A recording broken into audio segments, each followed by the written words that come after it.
as I was explaining this morning, we came to a situation which was really built up to a crisis level in that we didn't really have a constitution.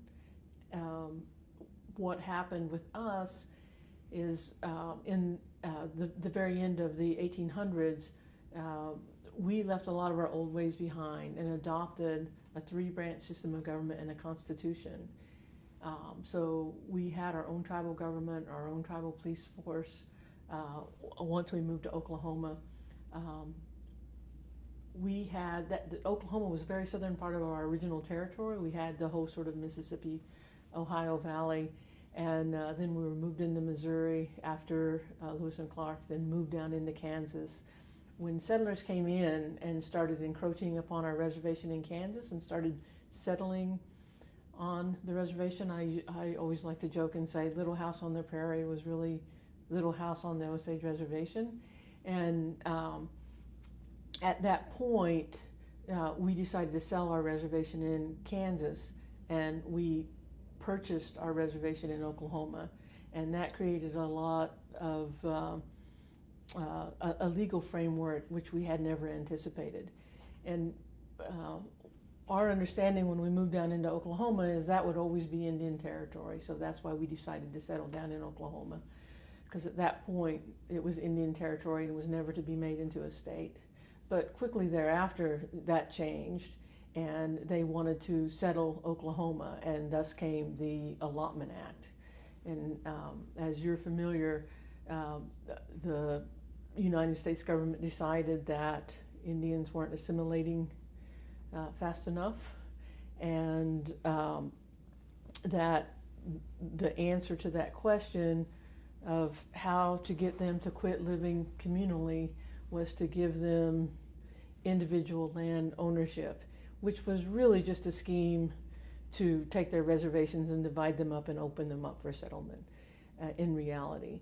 So that decision was made at the federal level to open Oklahoma up through the allotment process, but Osages, because we had purchased our reservation, it threw a little kink into the system in that we were protected by the Fifth Amendment, just like everybody else is, in that there's no taking of property once you pay for it. So since we had paid for it and we didn't treaty for it or weren't forcibly removed there, we had rights that other tribal nations did not have.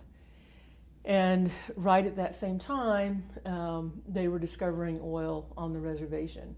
Again, because we had purchased the reservation, we retained the mineral rights to the reservation.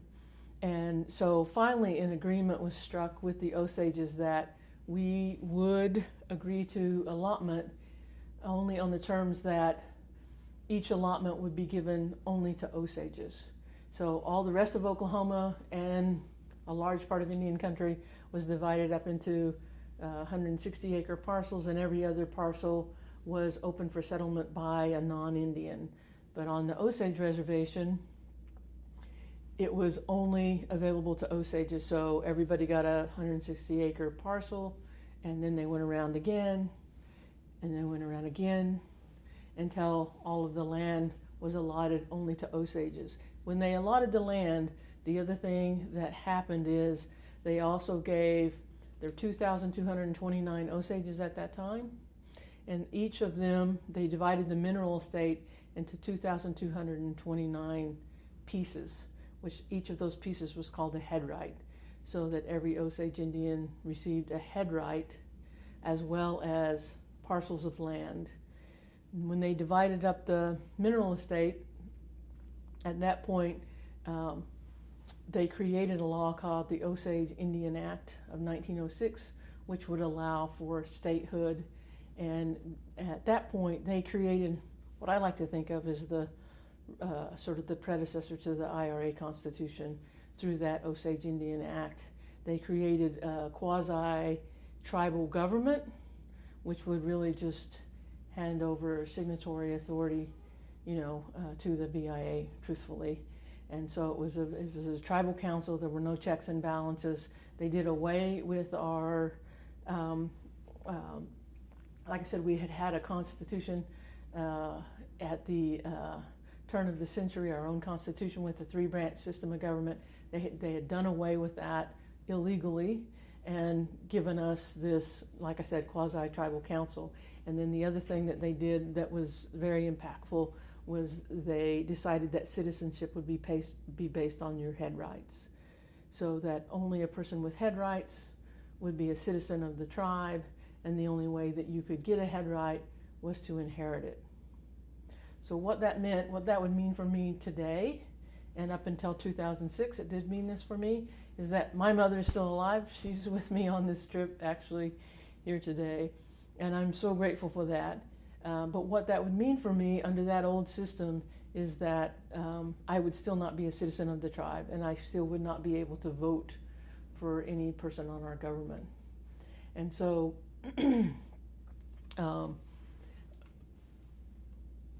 the thing that, the crises that happened was after several generations, there was debate within the BIA as to when the 1906 Act was interpreted by the BIA. There were people at the BIA who thought that it only applied to the original allottees. So those original 2,229 people were citizens of the tribe, and that while you could inherit head rights, it didn't necessarily mean that you would inherit citizenry. So that was being debated, and we were down to our last 2 or 3 original allottees who had not passed on. And so the tribal council felt like rather than debate with the BIA what the interpretation of the 1906 Act was, that we needed to act and take control of our own citizenry and our own form of government. And so we had people run for the tribal council under the 1906 Act that ran on the basis of reform, who said, and particularly we had a principal chief who came in and said, we have to change this and we have to change it now. And the only way, when we began to look at how could it be changed, first we had to look at the legal constraints. And because we were exempted out of the Education and Self-Determination Act in the 70s, we weren't able to change our form of government without going to Congress and getting the 1906 Osage Act amended by the United States Congress. So that's what we did. That was the first step in the process, was to get that changed. And so we were able to do that under the Bush administration, under Public Law 108-431. So we lobbied our members of Congress. We fortunately have a very talented lobbyist that works for the tribe, that's a member of the tribe, Wilson Pipestem, and he worked on our behalf in Washington, and we were able to get that law passed. Took a couple of years, but in 2004, December of 2004, we were able to get that law passed. And what that did was then put us in a position in January of 2005 to begin a government reform process. So the first step of that was first changing who is a citizen of the Osage Nation. And so the tribal council, that was their first act, was to open up citizenry. And it was tricky in that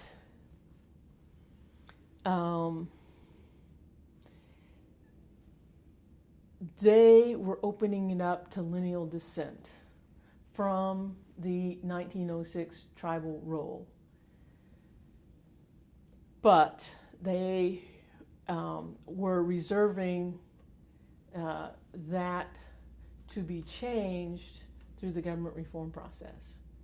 So in January, February of 2005, they recognized that they need to change the citizenry, and they opened it up to lineal descent, but they left it to the Government Reform Commission to decide through the Constitution who a citizen would be. So it was a little bit tricky, and so as we began that process, that was one of the looming questions.